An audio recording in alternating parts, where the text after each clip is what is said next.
I'm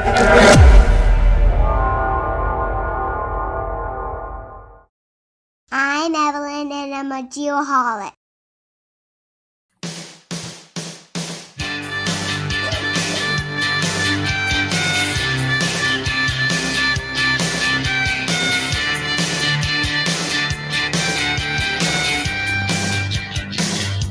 Yeah. Oh, man. So happy to be here. Bring back memories? Dude, it brings back memories you don't even want to know about. I probably don't. You don't know. Dude, if you knew me back in the day, like when I was in college, can you imagine?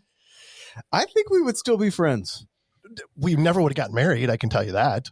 We would not be podcast husband and husband if that was the case. We would have had so much fun. So now we're making up for lost time, right? Yes, exactly. We're trying to squeeze in a lifetime of friendship in a short amount of time. I love it. Welcome back to Geoholics, episode 207. 207. So happy to be here. I had such a crazy day today. As a matter of fact, I thought for a moment I wasn't going to be here. Right? We were preparing for you and Dr. Nick to do the show tonight. We were, absolutely. And I was so excited. Dr. Nick and I were ready to go, and then you said, hey, I got an earlier flight. Yeah, and here I am. This is great. This is unexpected joy today. It really is. Yes. So before we get going here, I want to mention we connected with Gene Rowe at GeoWeek.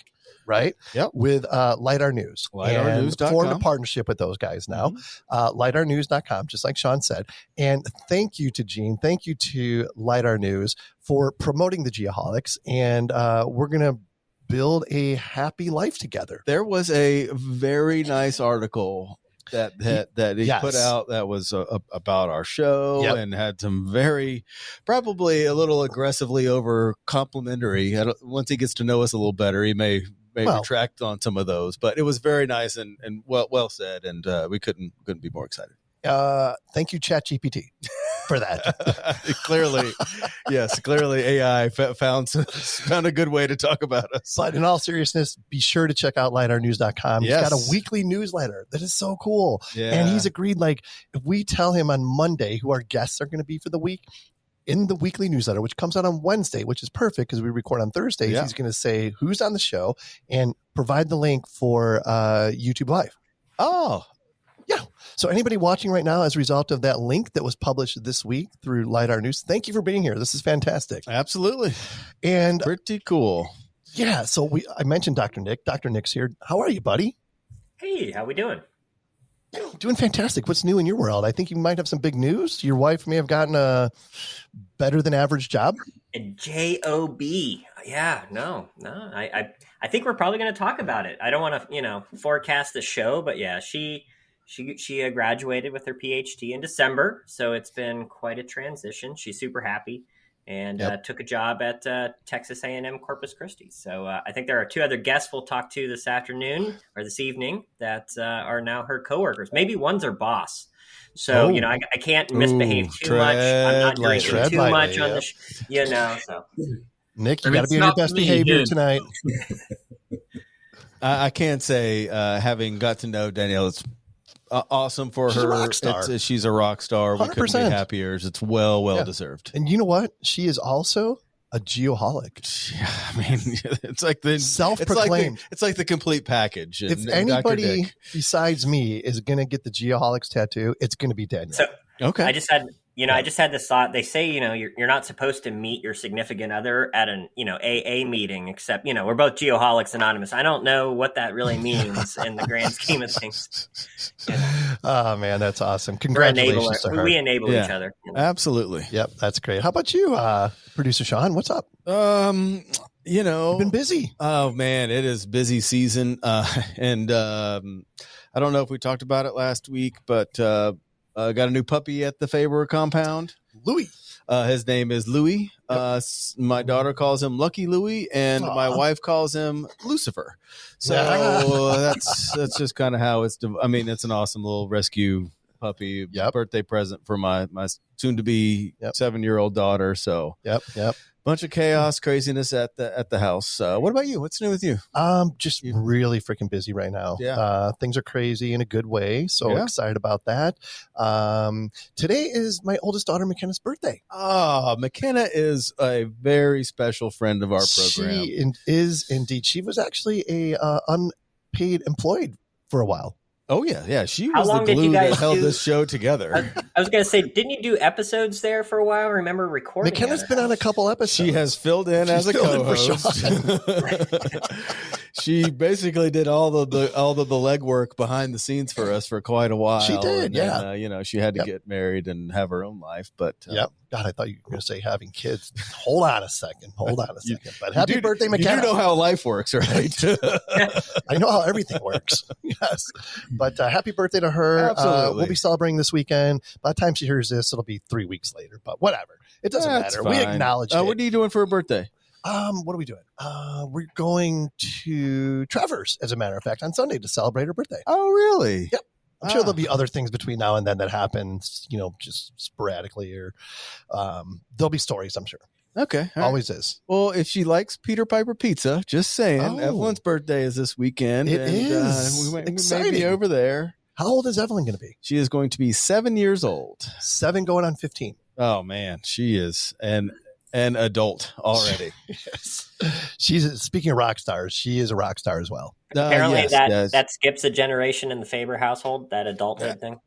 Absolutely. She is more grown up than I am. I can't say my wife. My wife is quite grown up. And I never want to grow up. But this is what today was career day in first grade class. So she got to dress up in either the college she likes or the career she wanted to take. And of course she dressed up like Taylor Swift because she wants to be the artist equivalent of Taylor Swift. She wants to be the drawing artist equivalent of Taylor Swift. The artist formerly known as Taylor Swift. Something like that. Something like that. Yeah. Yep. Good stuff. Well, let's get on with this. Let's can talk all night. We can. And we got a lot to get to. Tell us about that opening number. Nick, I think this is on you tonight. I got it. I'm going to try to read. It's tough. So, New Order. All right. Song is Love Vigilantes. New Order is a pioneering English rock band formed in 1980 in Salford, Great Manchester. That's in the UK, for anybody who's wondering. Following the dissolution of Joy Division after the tragic suicide of lead singer Ian Curtis. Comprising Bernard Sumner, Peter Hook, and Stephen Morris from Joy Division, along with the addition of Gillian Gilbert, the band has been an influential force in alternative and electronic music scenes. And fun fact, it's one of KG's all-time favorite bands. And I honestly heard you kind of gushing about them earlier, and so. Yeah, well, thanks for mentioning that, and that is definitely the case. And I mean, have not seen New Order, but I have seen Peter Hook. Okay, and he plays all the new Order stuff, and it's freaking amazing. Yeah, so I can see that. Anybody listening, you get a chance. If you're a New Order fan, you get a chance to see Peter Hook. Do it. I don't doubt that at all. I'm sure it's trust me on that one. Show. We are in this week is the David Evans and Associates studio. I know those guys. I know you do quite well. David Evans is a recognized leader in the design and management of complex transportation, land development, water resources, and energy projects nationwide. They combine the talents of engineers, surveyors, planners, hydrographers, landscape architects, and natural resource scientists to provide their clients access to a complete range of services. DA's consistently ranked among Engineer News Record's top 100 pure design firms in the U.S. and among leaders in many of the local markets. To find out more, what's the website? That would be DAINC.com. That is it. And I can tell you from experience, it is a really good place to work. From what I've gathered, knowing you well, meeting a lot of the team, I can agree with that. All right. Moving on. Do you want me to do this? Who's doing this? What's going on here? This is now it is time for the GeoMax Weekly Service Pro Tip. Dr. Nick, what do you got over there? All right. I've got a really great quote from this super awesome philosopher named Unknown. Ready for this? Oh, no, it's a good quote. Here we go. A sale is not something you pursue. It's what happens to you while you are immersed in serving your customer. That's good. Yeah, that is These good. Geomax folks, I mean, they're so into their customers. Yeah, I mean, you know what I mean? And they come up, they sent us all these great quotes to use, and this is one of them, of course.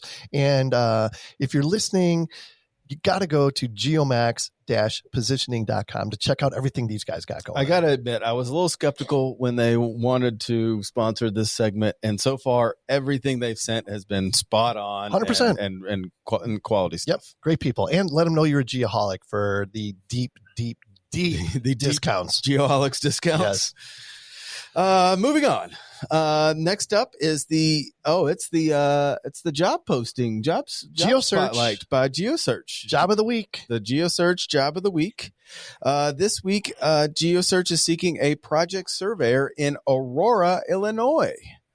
You know what? I think I may know what company this is, just because I'm from there. I am. This is based on this. I might know this company. Obviously, it is a reputable client of GeoSearch. They provide private sector surveying services for pre-engineering surveys through design and construction to final as-built and submittal. Qualifications: need 10 years of experience in diverse private sector surveying projects. You could probably apply for that. I think I could. 2+ years in project management experience. Excellent communication, oral interpretation, written and organizational skills. Excellent organizational and analytical skills, including demonstrated ability to assess, evaluate, and implement company initiatives and present creative solutions. This job would entail the ability to perform, manage, and supervise the production of ALTA surveys, topo surveys, and construction surveys from start to finish.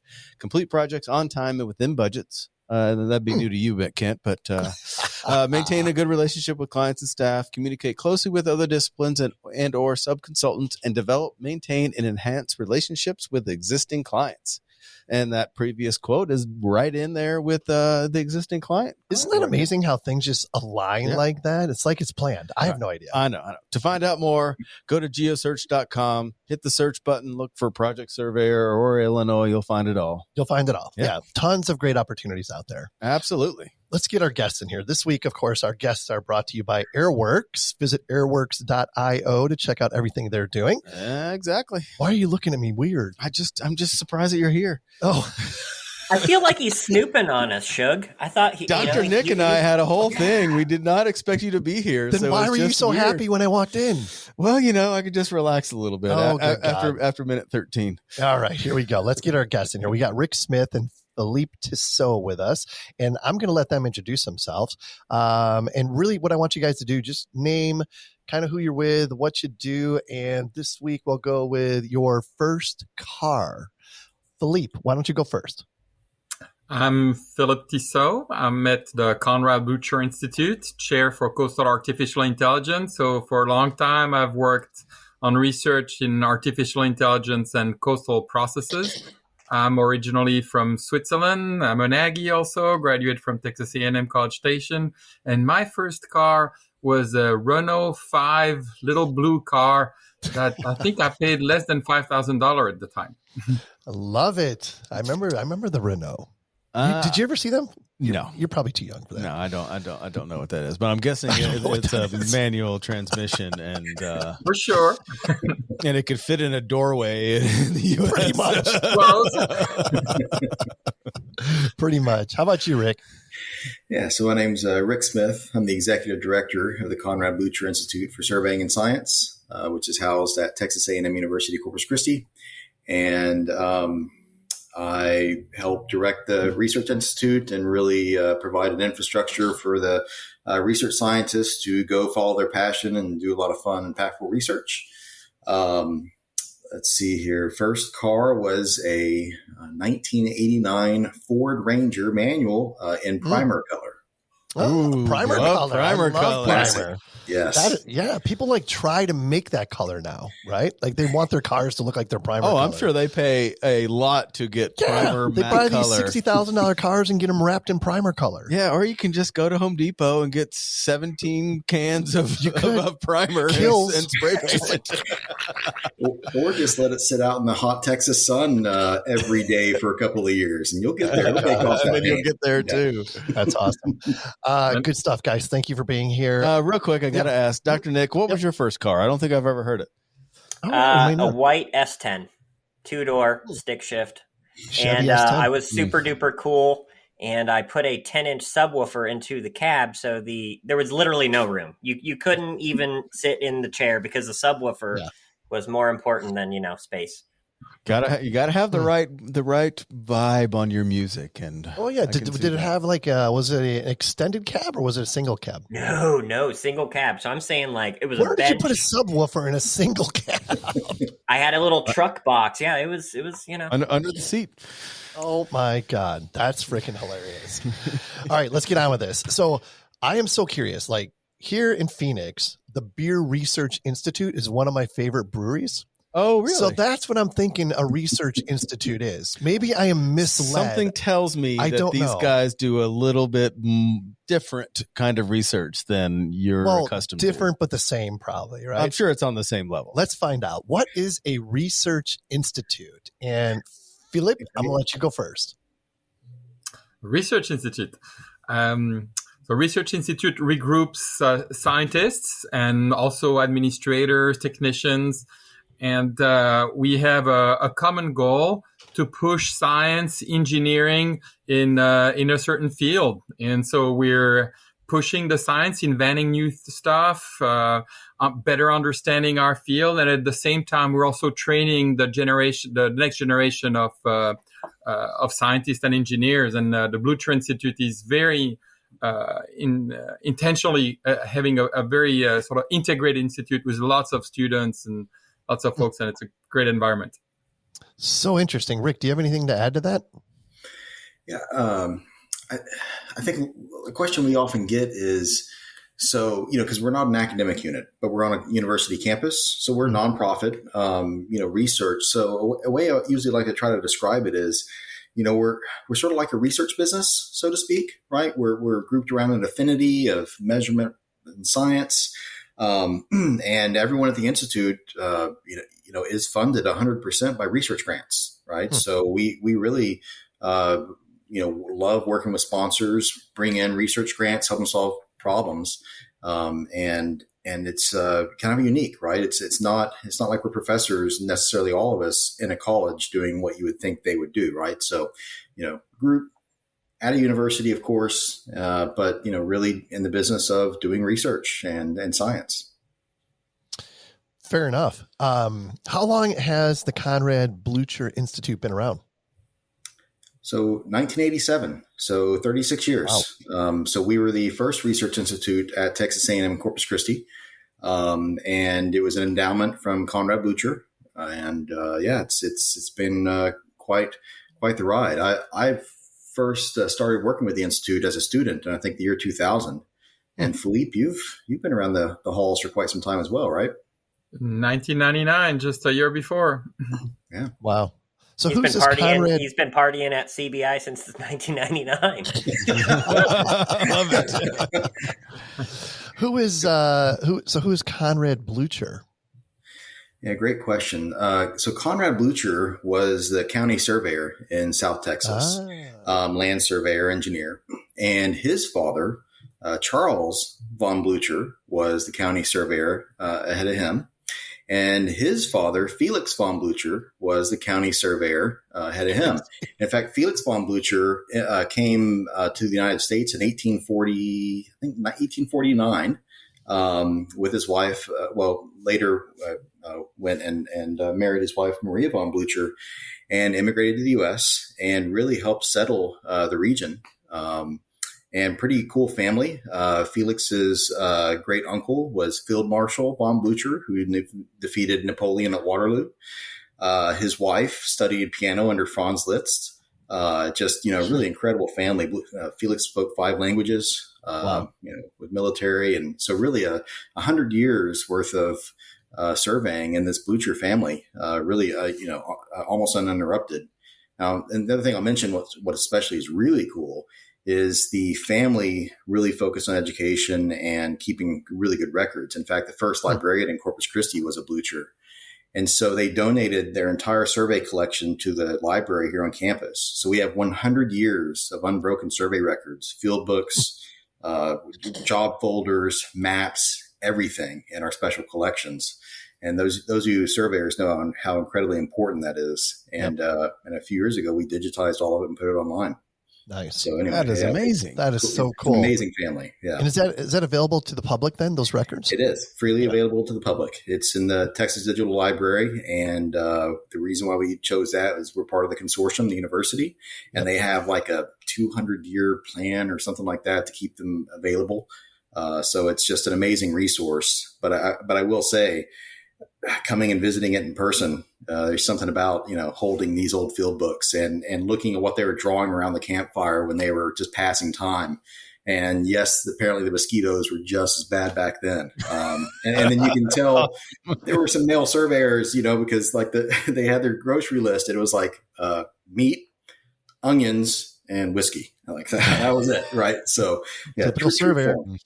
Hey, yep, exactly. I just had an idea. Can we do a Geoholic shirt and on the back it just says something like surveyors? What did you say? Onions, meat, whiskey, and whiskey. Yeah. Surveyor's grocery list. Delete that part. Unchanged since 1845. I think we're on to something there. So real quick, we got to take a quick poll. What name sounds the best?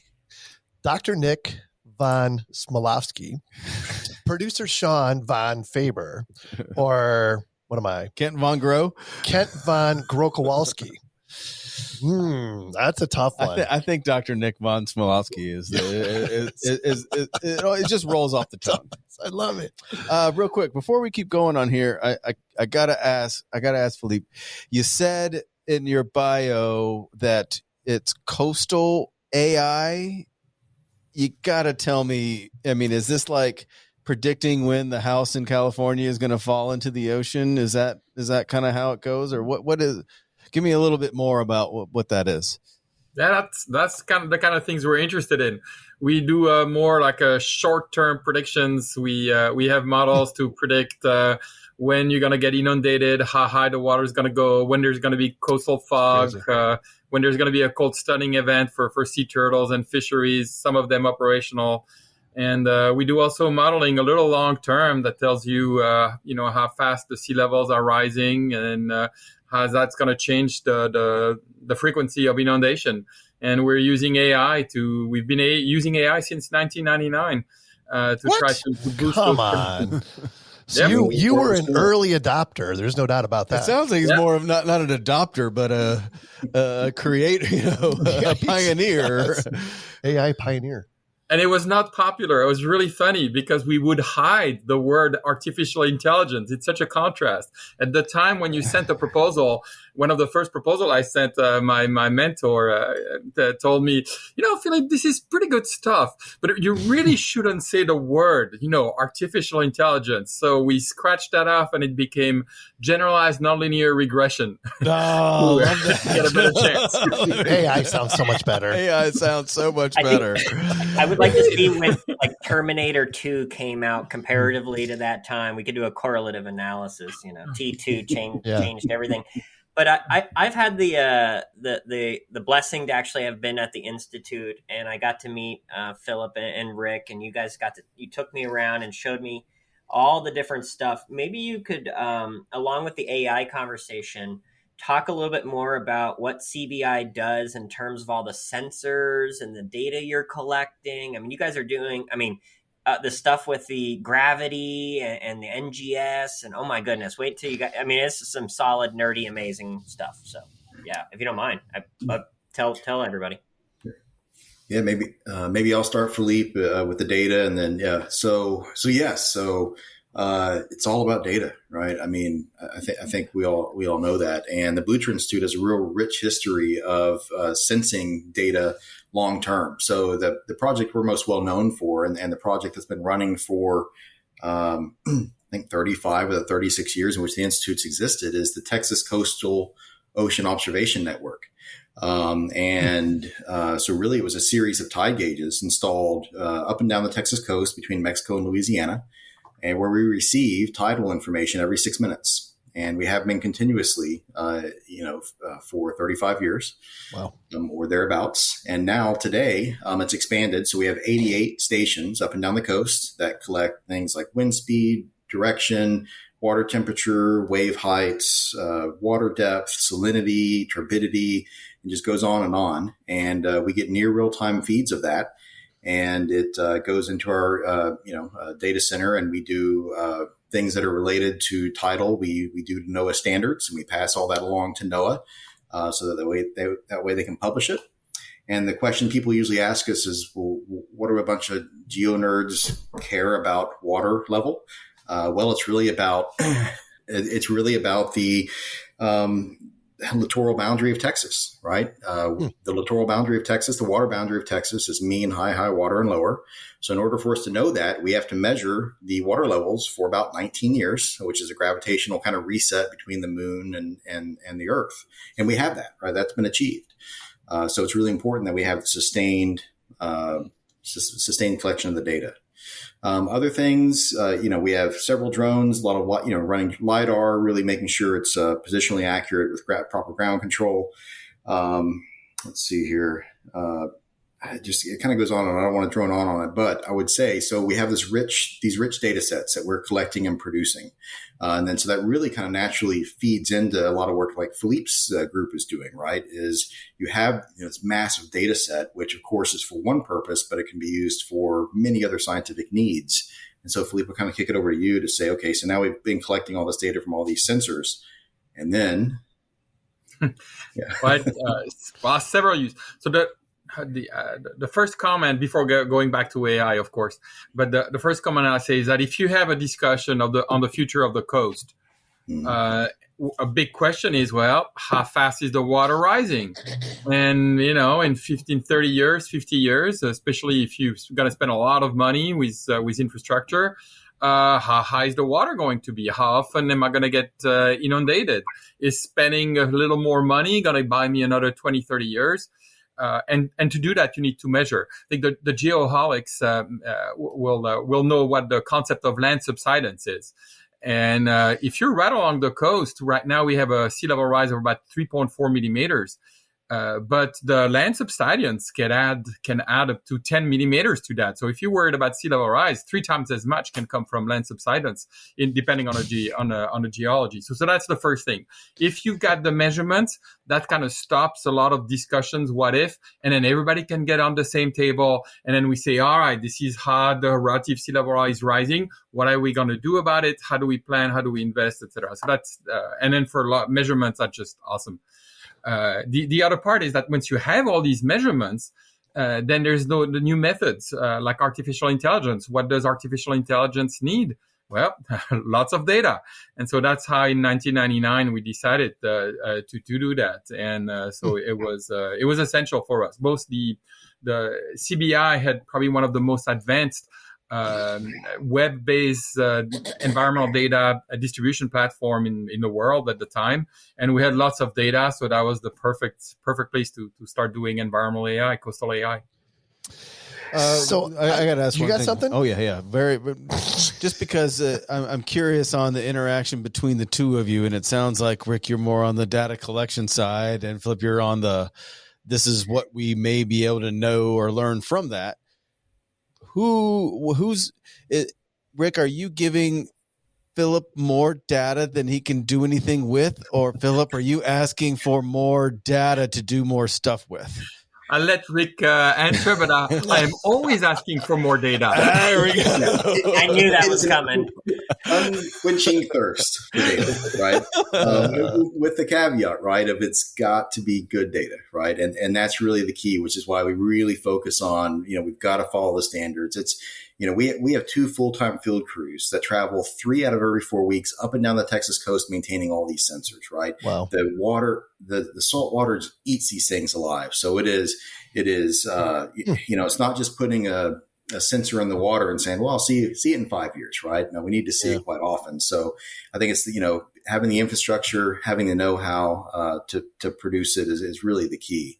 And in terms of data provider, data data consumers. So yeah, no, I'm kind of my day job is a lot of pushing paper, PowerPoints, and Excels, right, and meetings, tying it together. We've got an entire operational group, research ops, that does nothing but that data collection, and we've got another team that does beach surveys and monitors surveys up and down the Texas coast. We've got another group that does all the measurement analytics from our drones, right? Then we've got Philippe's group with artificial intelligence. So we just have a lot of different groups in the Institute with that common thread, right? Which is what you're really keying in on of, all the data is available, it's open, it's scientifically sound, and we want everyone to use it, right? And we're going to stand behind the quality of the data because, as we know, poor data structure, right? Everything above it's going to topple. Hey, Sean. What's up, buddy? Let's talk a little bit about AirWorks. Yeah, let's do that. All right. Born at MIT, inspired by the advances in aerial data acquisition and the potential power of AI, AirWorks was founded by David Morsnick and Adam Kursnowski in August of 2017. Yeah, it was. Their complementary backgrounds in aerospace engineering, drones, and construction led to a combined desire to harness the power of technology to automate a traditionally time-consuming aerial data processing approach. Tell us more. Sure. Headquartered in Boston, AirWorks employs a team of unmatched AI experts, software developers, sales experts, marketers, geographers, and civil engineers, all working together to redefine the future of mapping for the built world. And some other big news. Yeah? We just chatted with David and Adam at GeoWeek last week, and they announced that they have recently formed a strategic partnership with DataSite and Nearmap, strengthening their position in the 3D world, no question. Innovation is definitely in their DNA, and to find out more, simply go to airworks.io. All right, so I got two questions real quick. Philippe, first of all, what is causing the sea level to rise? And two, how does it affect, 'cause there's a lot of measurements based on mean sea level, right? How is it affecting those measurements? So let's start with the mean sea level. It's I'll call it a statistical datum, meaning that you measure for quite a while, and then you take the average with respect to a fixed point, and then you relate that fixed point to a land datum such as NAVD 88, and that's rising. So NOAA has as I said, so you change about every 19 years or so, you change your mean sea level, or if the mean sea level is rising faster, which is often the case in Texas and Louisiana, then you change more often, about every 5 years or so. So there's a sort of a regular update because mean sea level is rising. And then the causes of mean sea level. So you have the sea level, sort of general ocean sea level, and then you have the land subsidence. The sea level in the ocean, we know that pretty well because we have satellite altimetry to just measure the sea levels all around the world or around the oceans. Then we have the GRACE mission that tells us about gravitational measurements and can measure how much the glaciers are melting, the change in mass distributions. And then we have buoys that measure the ocean, that go up and down the ocean to measure the temperature. And so far until now, the majority of it, I forgot the percentages, but a pretty good majority of it has been the warming of the ocean, with a substantial contribution for the melting of the ice, of land ice, not the North Pole. Yep.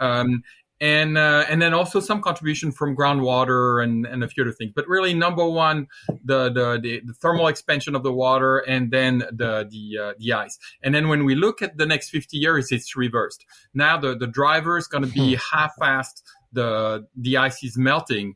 And that's what's driving our acceleration. And there's a lot of cool research for geologists and environmental scientists, glaciologists on exactly how that's happening. Imagine like a big glacier that is moving down towards the ocean, and that motion, you got to think about the friction between the glacier and the walls of the fjord, and it's melting, so you have lubrication from water that's seeping in, and you have to figure that out, and then what happens when it reaches the water. So those are the kind of research that are going to tell us how fast it goes, and it's pretty important because the uncertainty on how high the water levels are going to be in 50 years is a lot, and it's going to be a challenge. It's accelerating, and it's going to be a challenge. And we could go to land subsidence later if you want. I was just going to ask, do you mind quickly why is the land going down on the the riparian front? Is that human cause? Or what's going on?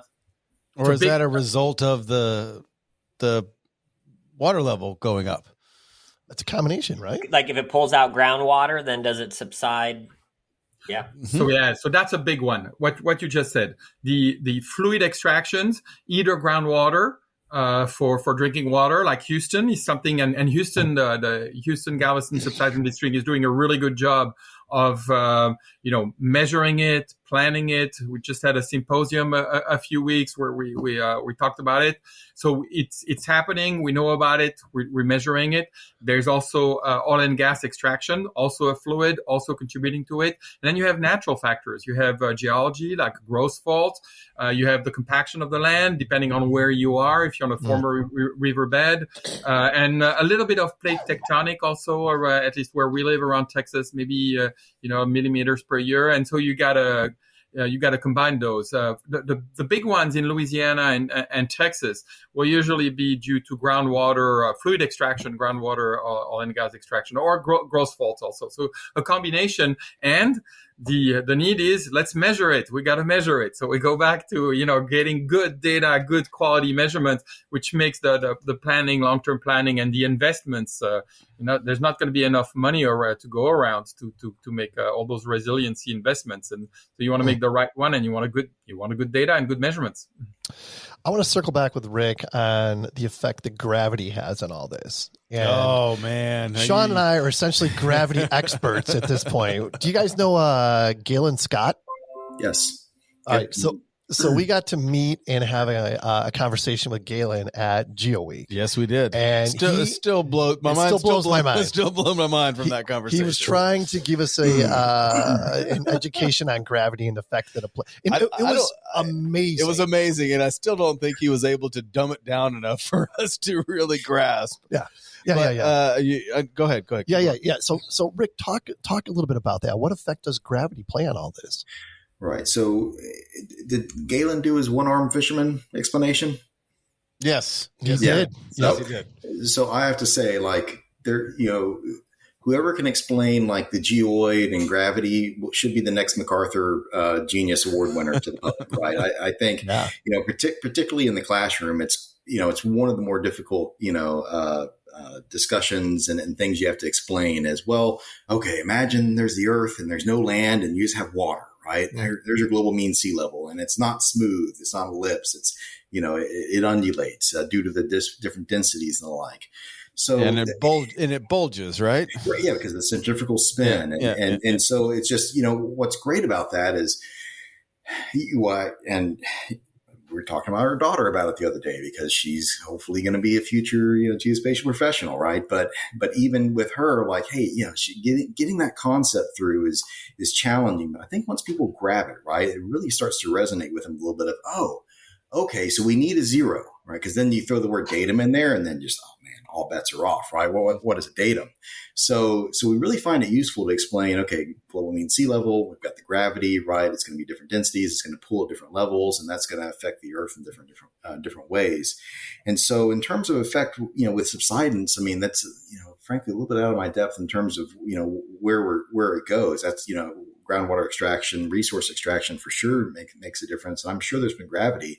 It's just not my particular area of expertise as much as knowing that how it really is affecting us all, and how we need to measure it with like the synthetic aperture radar, like the INSAR and the NISAR satellite that's about to launch from between the NASA and Indian space agencies that we're preparing for. I think that's really the really interesting part of how we can say how are we going to manage this if it's moving, that often? I mean, think benchmarks, and maybe we'll touch on this a little bit later, but surveyors know you have a benchmark, and the whole purpose of a benchmark is what? Long-term, stable, reliable. Yep.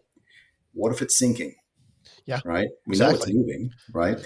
Surveyors across the country just lose their mind. Well, have you checked NGS recently? 75% of the monuments listed haven't been checked. They're not modern. They're awful. Like, they're all over. Yeah.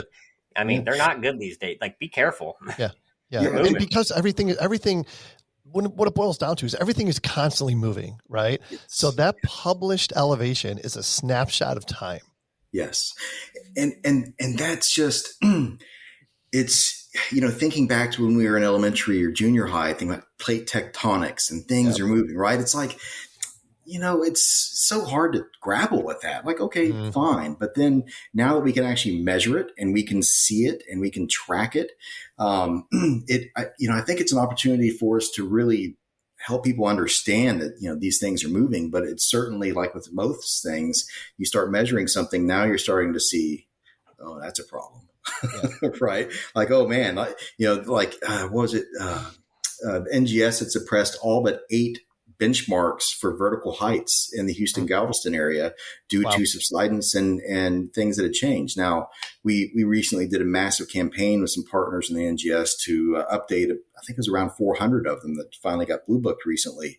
But I mean, it just took a long time to do it. It's expensive. It took time. So, maybe there's a world without benchmarks one day. I don't know what that looks like or how scientifically, but it's certainly, I think it's going to be a challenge going forward now that we know things are moving, right? Rick, interesting. Don't you do some measurement testing at the Institute in that regard with NOAA or NGS? Don't you have, I'm pretty sure you have a monument in your building. Yes. So I love showing that because people are like, what's a benchmark? I'm like, oh, in the back of one of our labs, we actually have an NGS benchmark inside specifically for gravity measurements with a window and some penetrations to the outside. So we can measure it in, maybe shoot it in with a gun or even put a GPS out. So we've got our own little protected gravity. We're so nerdy, man. I mean, who has that? Isn't it like a gravitometer or something like that? Oh, well, yeah. And then there's a gravity bulge in Iowa that I'm still blowing my mind on. because it was like a volcano or something. Yeah, that never actually got to the surface. Yeah. So the gravity actually gets higher as you go through Iowa, which is like completely freaking flat. But there's one thing that I really got to touch on that I just thought about, and the idea of monuments, and that's the last remaining true data behind that elevation. But I'm thinking about all the going forward, all the crazy amount of data we're going to have. And then what if it's more like a blockchain thing that it's not a set monument elevation. It's a collective of all this satellite. I mean, the amount of data that we have for elevations has gone from, this to a crazy amount. You think there needs to be a website you can go to on a daily basis and say, what is the elevation today on that monument? And then it's a combination of all these different points that come in from everywhere. And then that's the mean that we use, not true 3D modeling. The one that they shot 100 years ago that we're still trying to cling on to that has probably moved and we don't realize it. 100%. I mean, Dr. Nick, I think, we're talking Geoid 2022, right? I mean, it is going to be a time-based Geoid model, right? And with updates, hopefully much more than every 75 years. Well, and that's my point is that if we go every 75 years, by the time we get to the end, we're starting over again and we never actually got there. It's like that published data is already outdated. Yeah, exactly. Yeah. Technically. Well, it boggles my mind. We're splitting hairs. Oh, go ahead. Sorry. No, you're good. I was just going to say, how many agencies have you worked with that are still using like NAD 27? NGVD you're talking 29. 100-year-old vertical datum that they measured from Kansas. By the way, Kansas moves. So it does. So this is why I'm really excited about the terrestrial reference frame, and the new coordinate systems. So just as a quick primer, right? Think latitude, longitude, WGS 84, right? Mm-hmm. We have the prime meridian, right? And we have the equator fixed on the Earth. Yep. What's happening is, but we are shifting, right? As like a continent. And so the position I have today in 10 years will actually be like that far apart or whatever it is. So same physical location, different coordinate. And with the new datums and coordinate systems that are coming out with the NGS in 2025, what they're going to do is they're going to fix the actual coordinate grid and have it move with our continent as we move. So the idea being that as we, head west, so to speak, the coordinate grid will actually be moving with us. So in 10 years, same position, same coordinates, with the datum. And I'm oversimplifying a little bit. First time I saw that, like, head explode. I was like, what? How can you not have a grid fixed to the earth, right? Well, how about a continent, right? And have it rotate around the Euler point, which matches the rotation of the continent. Like, it's really, really cool and super nerdy, of course, but like, as you can tell, I'm excited of just like this new way of thinking and ways in which we're going to, think about position in the future and keep track of it. It's going to be great. Isn't like the Earth axis even changing just a little bit, right? Say access or axis? Axis. What did I say? Axis. Sorry. Because, you're talking about the tilt, right? You think about, magnetic declination, that's changing, right? Mm-hmm. I mean, again, really nerdy stuff, but yeah. Are you at the top of your nerd limit? I'm done. I cannot speak any more educationally about this than I just did. So I'm using big words here, Sean. Add the fact that the moon is actually changing kind of synchronous orbit as well, and it affects tides. And I mean, the entire system is dynamic. And what scares me though is like, and maybe Rick and Philippe, you can talk about this, but like, your student workers, the people that you're training to be the geodesists, geospatial, surveying and scientists of tomorrow, how are you preparing them for this? Because I've been in the industry long enough. The average, say, GIS person doesn't know how to explain what WGS 84 is. I don't know how they're going to explain a dynamic coordinate system that takes tectonic plate shifting and gravity models into effect. Like, how is CBI preparing the future maybe differently than some other institutes? Well, so I don't know if we're doing it differently, but I would say it starts in the classroom, right? Like with anything, and education and understanding and really providing them with the tools and the scaffolded knowledge to actually understand that this is different and this is what it looks like and this is why it's significant. We can't ignore the past. We can't ignore 27, 29, 83, 84, right? It's going to be a part of their world or part of our world, probably their entire careers as well. But, they need to be the change agents, right? They need to go help the industry, grapple with this problem. So I'd say, we're teaching it in our bachelor's and master's program, right? And engaging with research with like the NGS and these other agencies to, really bring that not only into the classroom, but let them work for us. I mean, Philippe mentioned that we're very student centric, and we are. Half of the staff at CBI are students. So there's about 45 students, between bachelor's, master's, and PhD that work with us. And we very much believe getting them the hands-on and helping us solve those problems. Philippe, what would you add to that? I mean, because it's going to be difficult, right? Yeah. I mean, yeah. Yeah. Students for sure. And probably also some workshops for professionals and scratching our heads. I'm not much of a surveyor. I was a little bit long time ago, but it's okay, Philip. I'm going to have workshops. We're in a safe space. Don't worry about it. It's all right. Yeah. So yeah, agreed. It's, we ran a workshop at the TSPS symposium last year. Probably run some more in the future. It's a heady project, right? And I would say that it's going to take a village. It's going to take the software manufacturers. It's going to take the professionals. Yep. I mean, we're going to have to come together to really explain it. And I completely agree that, and I'm going to diverge just very briefly. I often get the question, is it easier to teach a computer scientist geography or a geographer computer science, right? I'm not going to answer that question because I don't know if there is an answer, except that what I do often see what a non-answer that is. Well, I have an opinion, but I would say political, so political. Yeah, no, I know. But I would say there's a lot of computer science that you can tell when they don't understand the underlying geodesy, right? And you get into some really, really deep trouble. One of my favorite examples is we were recreating some vertical paths, and the database said it was in international feet, No, turns out it was in U.S. survey feet. And it doesn't matter when you're measuring 200-300 feet. When you're going 5,000 feet down, we just saw this error get larger and larger, and it took us a couple of weeks to figure out, right? So, and it's like, oh my God, they had it labeled wrong. They didn't understand there were 2 feet. Yeah.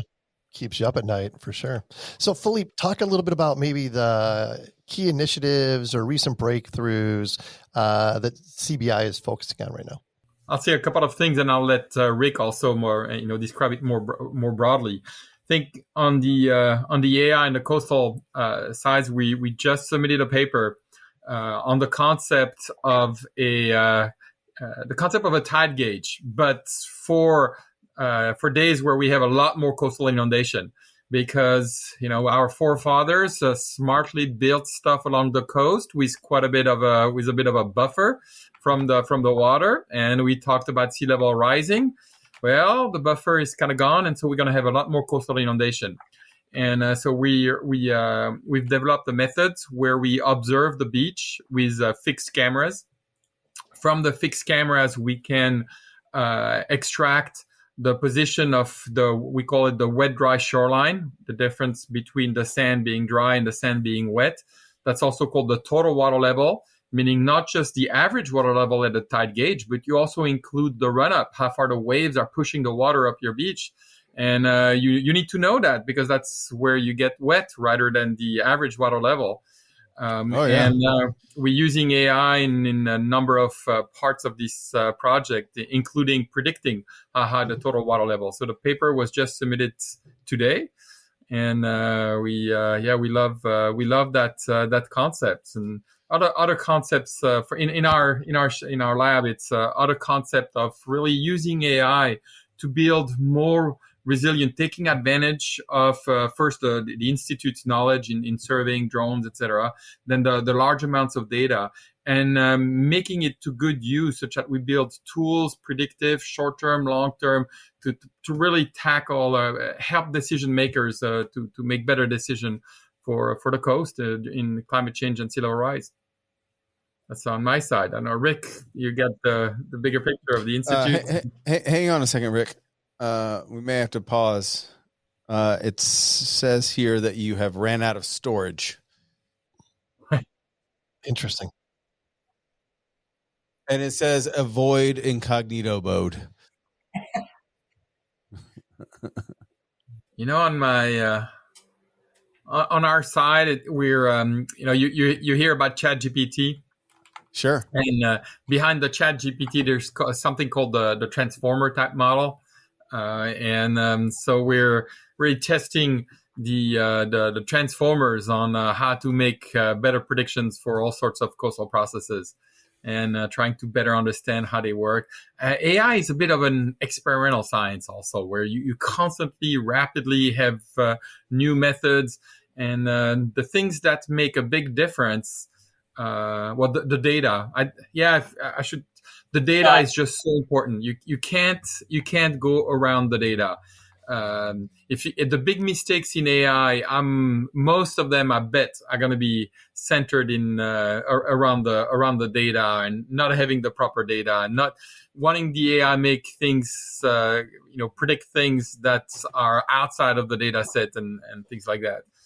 And I couldn't agree with that more, because we talk about AI on the show all the time, and all the different applications and what people are doing with it. And then I can't believe that it got me to this point, or I can't believe it spit out here. And I don't see as much focus on what the input is and what the data is. And it's not, it's artificial, but it's not out of nowhere. It's just taking what it's given and given a predictable response. It's making it smarter, though.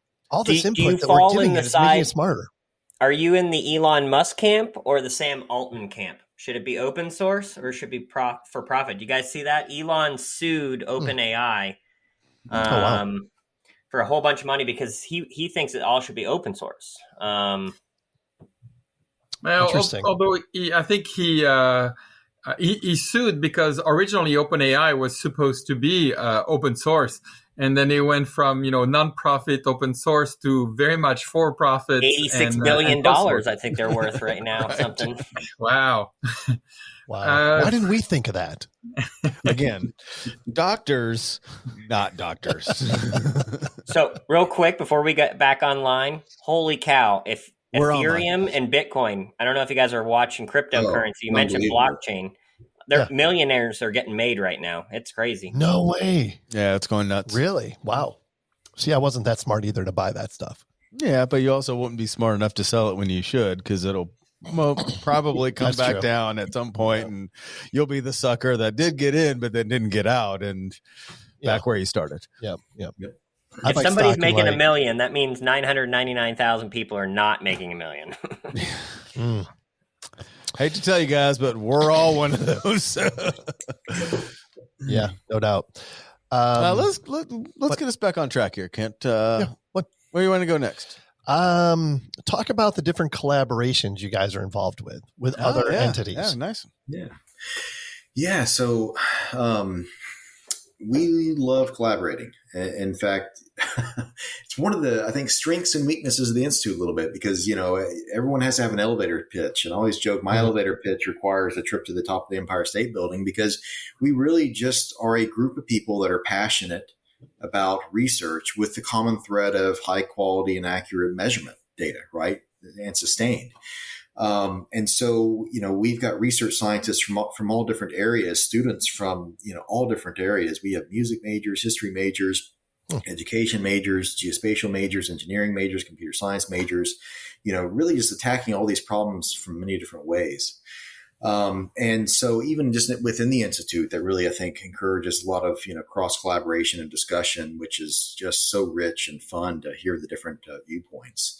We obviously collaborate with our sponsors, with the federal, state, and local, the local city, the county, the port, the General Land Office, National Park Service, NOAA, NASA, USDA, just a lot of really fun groups to work with.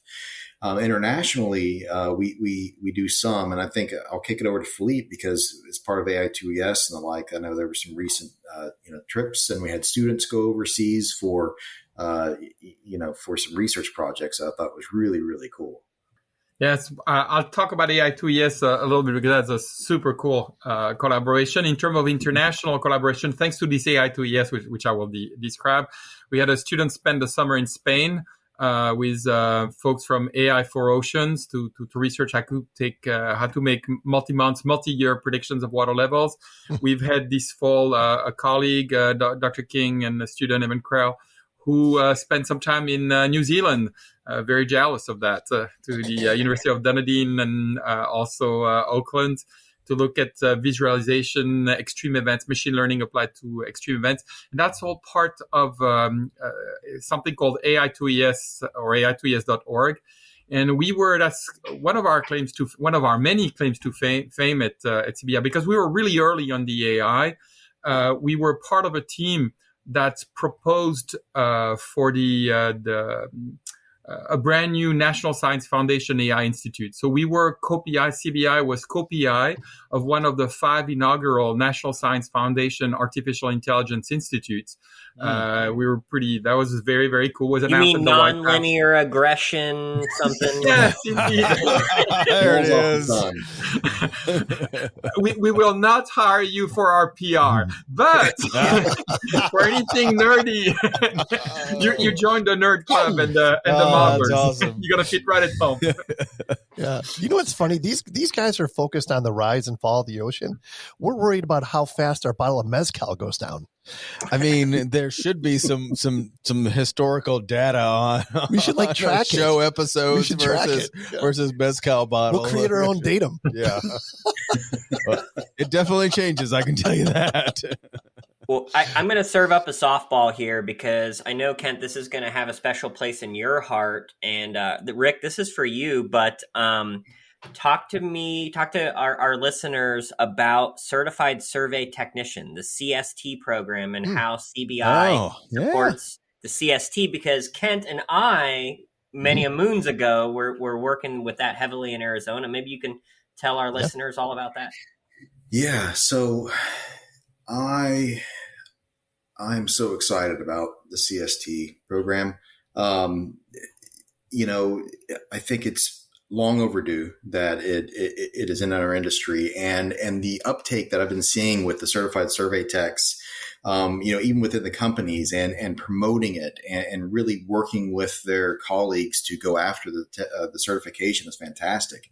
And I think also too, just, if you think about students coming out of high school or someone who's really wanting to progress in their careers, having a pathway at the technician level is so important, to just not only, for your career, but I think mentally, right? Just to say, hey, I'm making progress, I'm learning, I'm pushing myself. And it also shows your employer that as well.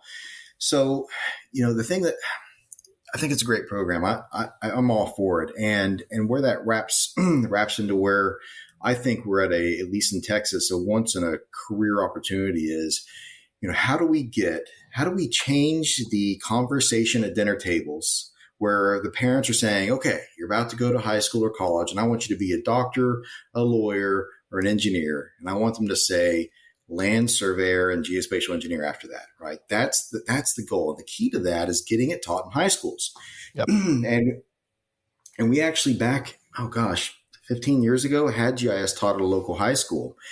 And it was a very successful recruiting tool for us. But what happened was we upskilled the teacher, and that teacher taught GIS. And at the end of that school year, got hired by a geospatial company. All right. So we hired another teacher. And so we went through 4 teachers in 4 years, right? Because they kept getting hired by industry. And after the 4th one, we're like, man, we can't sustain it. Well, a couple of years ago, the Texas Education Agency approved as the teaching of surveying and GIS in Texas high schools. That's incredible. Think about that. That's incredible, right? Yep. Through the career and technical education pathway. And so what that means is in 8th grade, the students decide if they're going to go to high school or the career and technical education pathway, which is just like high school, but you, instead of 2 classes, you would take the more focused courses. And we actually in Texas have surveying and GIS taught at 2 high schools in Texas right now. One, Klein ISD in Houston, and one at Toloso Midway here in Corpus Christi. And we just had an ISD in Fort Worth agree to start it up. And we have a meeting with an ISD in West Texas that we believe are going to start it next year. And what's exciting about that is that, just think about it, right? We can have students out of high school, they can graduate with a CST1, right? I mean, honestly, they come with that certification. So it's like an AP course almost, right? Like at that level, you like an AP to get college credit. You come out with your full enrollment with university and college. They come out with say 24 hours of college credit, a CST1, and I mean, I think this is what I've been waiting for my whole educational career, right? To really break into that lower market. And TEA's bought in. So we've started, the Blucher Institute started the Point of Beginning Initiative. So ConradBlucherInstitute.org/POB, where we are working with industry and the ISDs and the academic higher education institutions to get everyone together to say, okay, here's your local high school. Here's your local CTE program. Here's, we're working on a playbook to say, and here's where you can start it in your backyard. And so academia can offer dual credit and curriculum. The high schools can provide the infrastructure and the teacher, and then the industry can provide time, money, resources, and otherwise to really help it start. I mean, it's so exciting. It's so exciting, and I think the CST is here at the right time to let them achieve that out of high school and get started. Hey, Kent, before we go any further, tell me about TopoDot. Well, before we get to that, let me mention that TopoDot has been a loyal contributor to the Geoholics since day one. And as a surveyor, you know the importance of maintaining quality control through your process. I just found out recently there is actually more than 6,000 users all over the world that trust TopoDot software to accurately extract topographic features from point clouds. Man, that's really cool. How can I find out more information? Well, first of all, I think all of our listeners should give them a call to get a demo on one of their very own projects and be ready to be blown away by their automatic modeling tools. Do they have a website? They do. For more information, simply go to topodot.com. Well, Rick, I can tell you this as a business manager, that if I hear about a high school student that comes out of high school with a CST1, there's a term we use that's called pre-hired. Yes. You immediately have a job. Like, we'll take you, skip all the tests. You just you graduate this day, you start the next day. I mean, without a doubt. Awesome. Rick, I mean, you're kind of developing a model that could be implemented in other states. Absolutely. Honestly. I mean, this is amazing. And we talk with a lot of people that are looking for some kind of nudge and outline on how to do this. And it sounds like Rick's got it figured out. Well, and it's taken a village, right? I think what we want to do is we want to scale it, right? It's really Klein ISD, Deborah Westerdun, the CT coordinator, and Isidro Garza of Gracia Geomatics really struck gold and showed how to start. Isidro sends a field crew every Friday to that school to help teach the students, right? I mean, the dedication and what he's building. And so as we've been able to scale it and look at curriculum and really bring higher education into focus, and then have the industry contacts and all the alumni we have, really trying to bring that together. You're absolutely right. And yes, people like that, there it is. No, exactly. So we hope if we, as we continue to see success, we want to send this model up to NSPS and all that, these organizations to say, hey, let's start getting, if this is successful here, we've learned our lessons. We've got a playbook to share. Let's share it far and wide. Let's change the world. Let's get geospatial around that. Let's make that a dining room conversation. I mean, honestly, that's my based on our conversations with NSPS, they are wanting that playbook, no so question. They can say, "Look, these guys have it. Here's the playbook.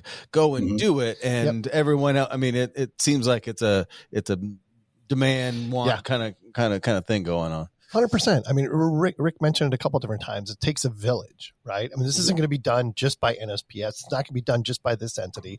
It's going to take a collaboration of people that are passionate about this to make it happen. So, Rick, we're going to become best friends. I'm going to make that note. I knew you would be happy about this, Kent. I knew it. I was like, this.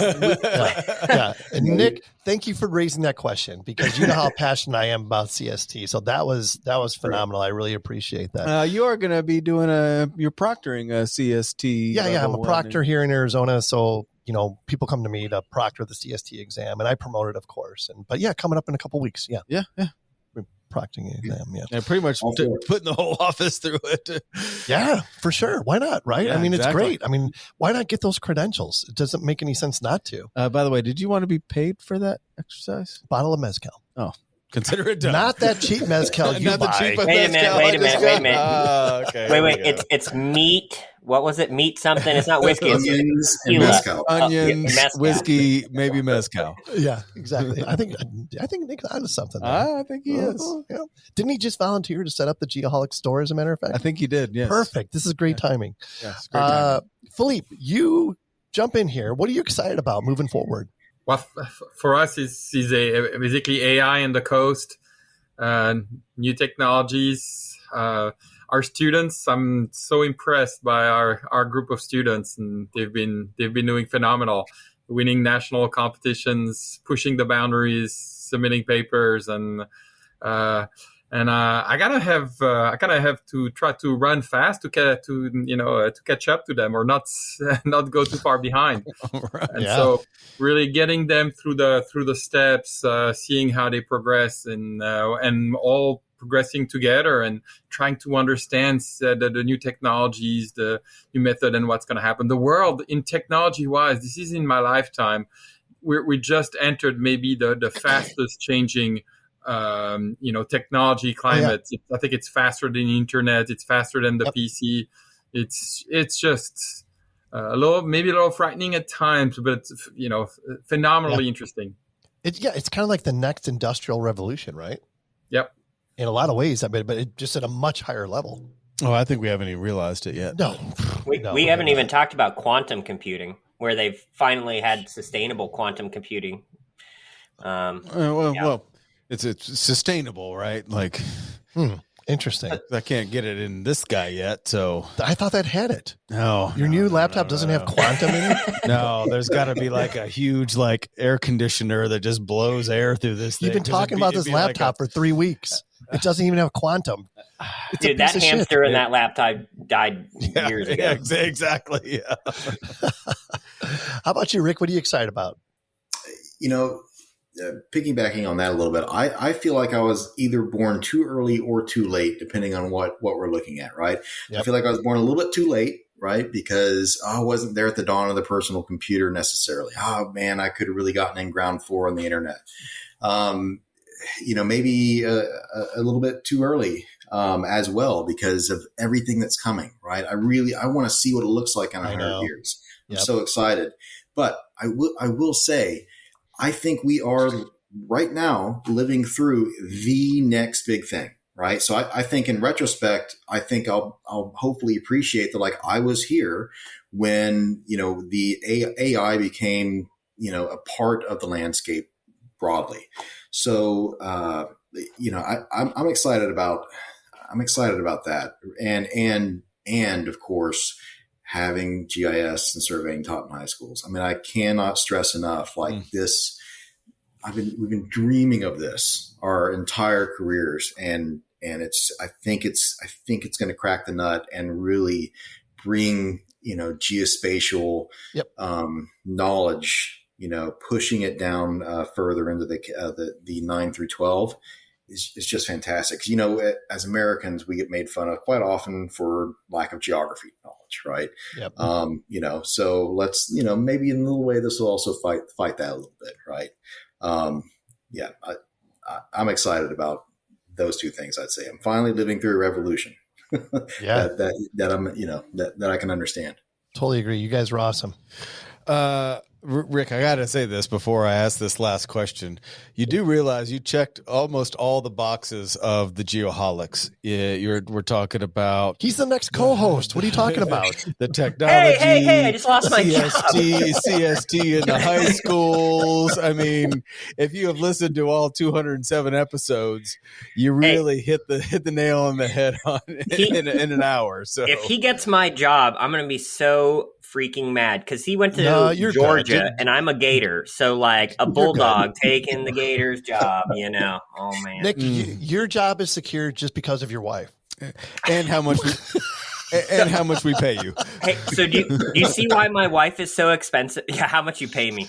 I got it. But you see why Danielle's so excited? Holy cow. Like they're doing, CBI is doing some pretty freaking amazing stuff. So excited. And he's going to be perfect. And what's crazy is talking to her about before getting to this point and now listening to what she's full doing, circle. It's like, this is great. Yeah. What was that, Rick? And we're really excited to have Danielle on the team. I mean, absolutely.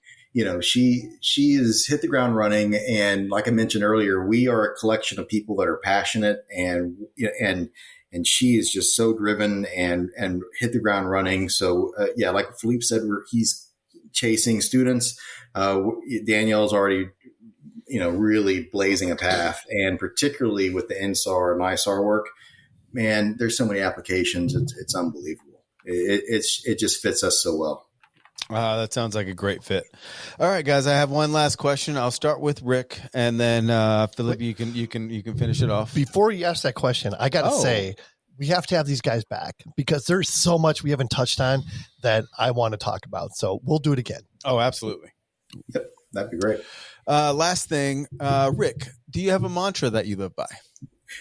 I do. Let's give it a shot. What's the worst that can happen? That is actually the 2024 story of my life of the Geoholics. Story of my life. We're taking the shame out of failure this year. We're just going to do it and see what happens. Philippe, what about you? We have written on one of the boards in the lab, justify complexity, but don't be afraid to explore it. So I'll go with that. That's good as well. Man, you're going to have to write that one down. I can't even type that one. That means spelling. I can't do it. But it was good. Yeah, that was really good. Yep. Anything else you guys want to get out there before we let you go? Man, this is This has been a lot of fun. I mean, yeah, I agreed. It would be great to do this again. This was. I won't do it again. Don't you worry. We nerd out a lot at work, right? But it is really, really cool and fun nerding out with you guys as well. I mean, there's a lot of cool stuff in the world, and yeah, this is great. Awesome, Rick, awesome. If somebody wanted to know more about CBI, where would they go? Oh yeah, thank you. Our PR person will shoot me tomorrow for not mentioning that. Yeah, so ConradBlucherinstitute.org. Blucher spelled BLUCHER. And yeah, we and ConradBlucherinstitute.org/POB to learn about what we're trying to do with the high schools and getting it taught in the CTE programs. So. We're looking for a village. I mean, not that it's hard. People are, it sells itself, right? And now it's just a matter of, okay, you're not educators. We are. Let's work together. All the ISDs work differently. Let's connect you with that, right? So yeah, we're learning it as we go, and we're looking for people that are passionate about education and helping out. And there are a lot of us out there, so it's exciting. It really is exciting, and I think there's a movement. There's definitely movement, and if feels like that, right? And if we can be a part of accelerating just the movement, a little part about nudging that along, I am. Yeah, I know. So excited about that. You're so on excited about plane that right now, Dr. Nick. Good to see you, my friend. Thanks for bringing these two gentlemen to the table. This has been phenomenal, and thank you guys again for your time. We really appreciate it, Doctor. Doctor. Yeah. You know how long I waited to say that? Play the music. Just play the music. Oh, God. Adding value and making friends. Check the box. That was amazing. If anyone would like to be a guest on a future show, or if you have any guest suggestions, shoot us an email at info@thegeoholics.com. Booking out into June right now, believe it or not. Yes, you're right. New order. Love Vigilantes. I love that word, Vigilantes. Mm-hmm. Available everywhere. Until next time, everyone. Nick Von Smilovsky. Love it. Love it. We're living through the next big thing. We are. Love it. What's the worst that could happen? Take the shame out of failure. Most importantly, be safe and healthy, everybody.